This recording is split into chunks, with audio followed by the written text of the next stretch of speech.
Hello दोस्तों, स्वागत है आपका आप सभी का अपने चैनल इमेजिनरी रूट्स में। आशा करता हूँ सब लोग बेहतर होंगे और बेहतर होते जा रहे होंगे। दोस्तों, आज मैं आपको तृतीय ज्योतिर्लिंग श्री महाकालेश्वर ज्योतिर्लिंग के बारे में बताने जा रहा हूँ। श्री महाकाल ज्योतिर्लिंग अपने आप में बहुत ही विख्यात ज्योतिर्लिंग है, जहाँ की भस्म आरती बहुत प्रसिद्ध है और सवेरे सुबह 4 बजे से वहाँ भस्म आरती लग जाती है, जिसके लिए लोग बाग 2-2 महीने पहले से उसकी बुकिंग करा लेते हैं। कहते हैं कि वो भस्म आरती जो देखते हैं वो उनके सारे मन के महल मिट जाते हैं। उनको कोई भी किसी भी किस्म की परेशानियां हो, कुछ भी हो, उनको ज्ञान हो जाता है, ऐसा कहते हैं। असल में आपके महाकालेश्वर ज्योतिर्लिंग जो है वो आपके एकमात्र शिवलिंग है जो दक्षिण मुखी शिवलिंग है।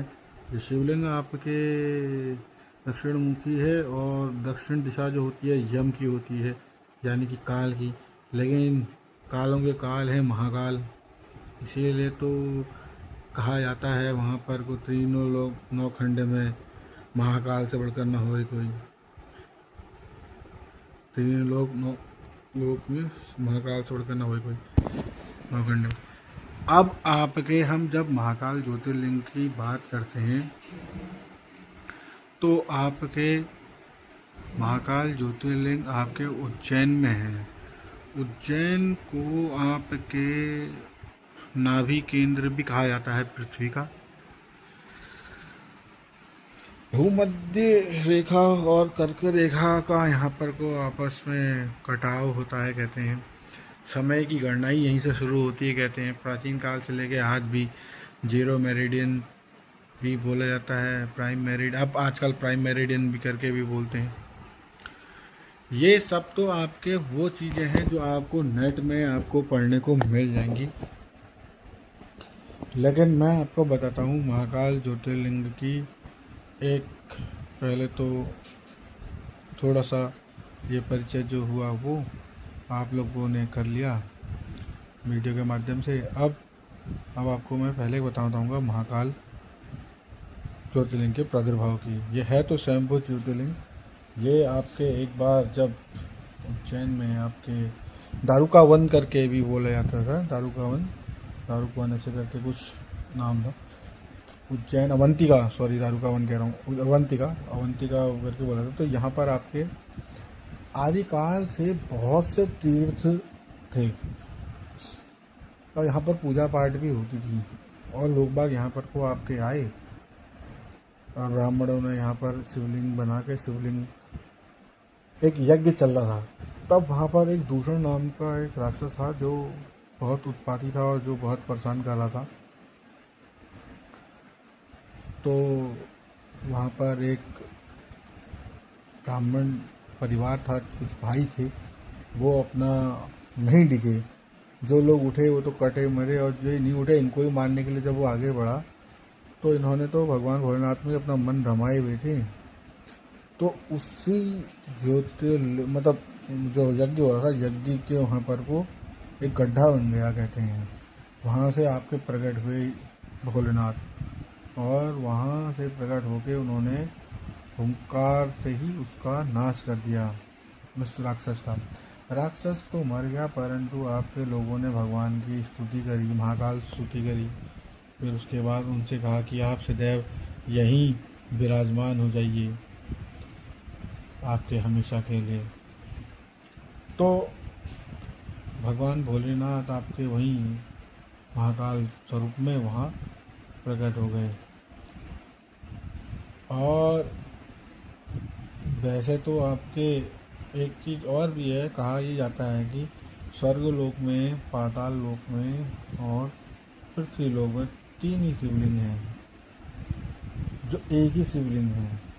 ऐसा भी कहते हैं, कोई कहते हैं कि अलग अलग हैं, लेकिन ऐसी कथा है कि ऊपर तो जो है स्वर्ग में वो ताड़केश्वर महादेव हैं और जो पाताल में है वो हाटकेश्वर महादेव हैं और जो पृथ्वी पर है वो है महाकालेश्वर महादेव। और महाकाल मतलब कालों के काल। तो महाकाल की तो खैर बात ही अलग है, मैं तो उनको बहुत मानता हूँ, लेकिन मैं सही बता रहा हूँ, मैं उनकी बात भी नहीं कर पाऊँगा आपके अच्छे से, क्योंकि उनके बोलने की हमारे अंदर में इतना सामर्थ्य नहीं है। अच्छे से अच्छा भी कोई वक्ता उनके बारे में नहीं बोल सकता, क्योंकि उनके लिए बोल पाए इतना सामर्थ्य हमारे अंदर में नहीं है। लेकिन मैं कोशिश करूँगा कि आपके इसको कुछ मैं वहाँ की जो चीज़ें आपको नेट में नहीं मिलेंगी, जिसके लिए आपको किताबें ही खोलनी पड़ेंगी, वो चीज़ें बताता हूँ। जैसे कि आपके एक वहाँ पर गोपाल शिवलिंग भी है। गोपाल शिवलिंग वहाँ पर से 1-1.5-2 किलोमीटर की दूरी पर है। ये आपके शिवलिंग वो शिवलिंग है जब आपके एक बार उज्जैनी के राजा चंद्रसेन, जो कि बड़े न्यायप्रिय और धर्मप्रिय, पर आपके अगल बगल के राज्यों ने आक्रमण कर दिया, और राजा की कीर्ति से जलने वाले लोग तो हर जगह होते हैं, तो आक्रमण कर दिया। लेकिन राजा अपनी पूजा में ही व्यस्त रहते थे, तो पूजा पाठ जब वो करते थे तो एक कोई गौ बालक अपनी माँ के संग गया, ब्राह्मण, एक कोई अपनी ब्राह्मण ब्राह्मणी कहते हैं उसको, ब्राह्मणी माता के साथ गया। उसने जा कर के वहाँ देखा पूजा पद्धति, वो आया और अपने हाथ से कृत्रिम बना के पूजा करने लगा। कृत्रिम बना के जब वो पूजा कर रहा था, उसकी माँ ने पहले तो कुछ नहीं कहा। बाद में जब देखा कि ये तो इसी में तल्लीन हो गया, तो उसकी माँ ने उठा के वो उसकी पूजा सामग्री और उसके वो जो शिवलिंग बनाए थे वो सब फेंक फांक दिए। उसने वैसी बच्चे ने आपके पत्थर रख के वैसी फूल माला लगा के वैसी पूजा करता था। बच्चे के मन का श्रद्धा, बच्चे तो भगवानी स्वरूप होते हैं। तो वो इतना विभोर हो गया, भाव विभोर हो गया कि वो बेहोश हो गया। वो बेहोश हुआ तो बेहोश होते ही आपके जब उसके नेत्र खुले,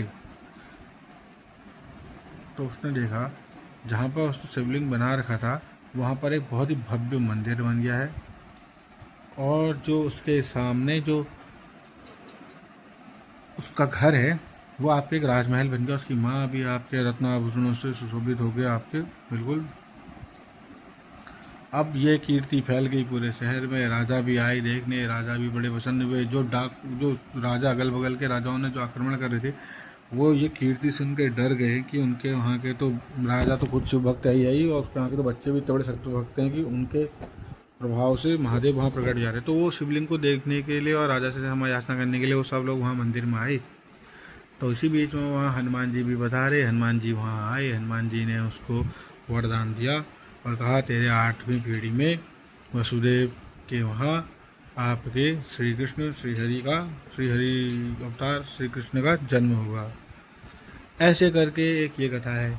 और वैसे मैं आपको बताऊं तो महाकाल क्षेत्र में उज्जैनी जो है वो 7 पुरियों में आती है। उन 7 पुरियों में भी आती है, द्वादश ज्योतिर्लिंग में तीसरा ज्योतिर्लिंग भी है। और सबसे महत्वपूर्ण बात यह है कि यहीं पर ही बगल में दो शक्तिपीठ हैं। एक तो आपके उज्जैन से बाहर आते ही आपके रेवा को पार करते ही आपके माँ हरसिद्धि शक्तिपीठ है, जिसमें उज्जैनी के पूर्व सम्राट राजा विक्रमादित्य का भी वर्णन आता है।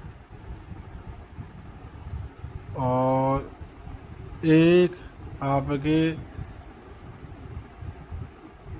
वहाँ पर को है माँ गढ़काली का शक्तिपीठ। फिर वहीं पे ही आपके हैं काल भैरव आपके, और एकादशी के दिन वहाँ उनकी सवारी निकलती है। यूँ तो महाकाल की भी सवारी निकलती है। और एक महत्वपूर्ण बात यह भी है कि कहा ही जाता है कि उज्जैन के राजा सिर्फ और सिर्फ महाकाल हैं, तो इसलिए वहाँ कोई भी बड़ा राजा या कोई भी आपके जो ऊंचे पदों में होते हैं वो रात को वहाँ नहीं सोते हैं। ऐसे ही वहाँ का आदेश है, वहाँ का चलन है। महाकाल आदेश महाकाल करके वहाँ पर आपको अक्सर सुनने को मिलेगा। नज़दीक में ही है और आपकी बहुत ही खूबसूरत और बहुत ही प्यारी जगह है उज्जैन। मैं तो गया हूँ भगवान की कृपा से, और मुझे 2 बार वहाँ जाने का मौका मिला। और वहीं पर ही आपको चिंतामन गणेश भी मिलेंगे। बहुत सारे मंदिर हैं उधर। आपके भर्तरी आश्रम है, सांदीपनी आश्रम है, जहाँ श्री कृष्ण ने युवावस्था में आपके शिक्षा ग्रहण करी थी, बाल्यावस्था से युवावस्था तक वहाँ शिक्षा ग्रहण करी थी। जब वो कंस को मार के आए थे तो उसके बाद उन्होंने वहाँ शिक्षा भी ग्रहण करी थी सांदीपनी आश्रम में, उन्हीं सांदीपनी से। और वहीं आपके भूमिपुत्र आपके मंगल देव का भी मंदिर है, एकमात्र मंदिर जो कि वहीं उज्जैन में है। और जहाँ हम आपके जब हम महाकाल की जब हम बात कर रहे हैं, मैंने आपको वहाँ पर तो दूर दूर शक्तिपीठों के बारे में बताया, वहाँ पर उज्जैन के कोतवाल जो हैं आपके काल भैरव उनके बारे में बताया। लेकिन आपके जो उज्जैन के जो राजा हैं महाकाल, महाकाल का तो वर्चस्व ही अलग है, शब्द कम पड़ जाएंगे। 3 लोग 9 खंड में शिव से बड़ा न कोई करके कहते ही हैं वैसे भी। और महाकाल तो महाकाल हैं, कालों के काल महाकाल हैं। समय उन्हीं से ही आदि, उन्हीं से ही अंत है, सब कुछ उन्हीं से ही है। और जब भी मौका मिले ज़रूर जाएं और कोशिश करें, अगर आपको मौका मिले तो वहाँ पर की भस्म आरती देखें जो अद्भुत होती है। सवेरे 4 बजे से वो चालू हो जाती है, उसके स्लॉट चालू हो जाते हैं। यूँ तो दिन भर में वहाँ आपके उनके चेहरे मतलब बार बार बनाए जाते हैं, बार बार मतलब हर समय का उनका चेहरा बदलते आता है समय के हिसाब से दिन भर में। और ऐसी साल में उनकी 6 झांकियाँ भी होती हैं जो पूरे शहर में आपके भ्रमण होता है उस समय तो। और एकादशी के दिन भी मैंने पहली बार अपनी लाइफ में देखा कि कहीं पुलिस लगी हुई है और आपके मतलब झांकी में पुलिस लगी हुई है, उनकी जो बारात निकलती है उसमें मतलब ग्रैंड सैल्यूट चलता है उनको। बहुत ही ज़बरदस्त है महाकाल का तो ब्यौरा। मैं शायद मेरे से कोई कमी रह गई, उसके लिए आप मुझे क्षमा करें, मैं शायद नहीं बता पाया हूँ उतने अच्छे ढंग से। लेकिन एक बार आप वहाँ जाएं तो प्लीज़ कभी मौका लगे तो इस वीडियो को ध्यान में रखिएगा। और please like share and comment अच्छा हो तो आप कर सकते हैं। जय श्री महाकाल। अकाल मृत्यु वो मरे जो कर्म करे चांडाल का, काल भी उसका क्या बिगाड़े जो भक्त हो महाकाल का। जय श्री महाकाल, जय श्री अवंतिका नगरी।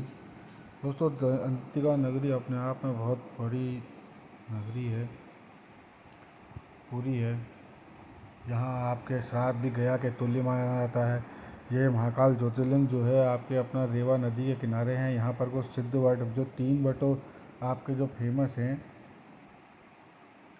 एक प्रयाग में है, एक नासिक में है, अक्षय वट, पंचवट और सिद्धवट। सिद्धवट यहाँ है। यहाँ आपके कार्तिकेय जी से संबंधित एक कथा भी है।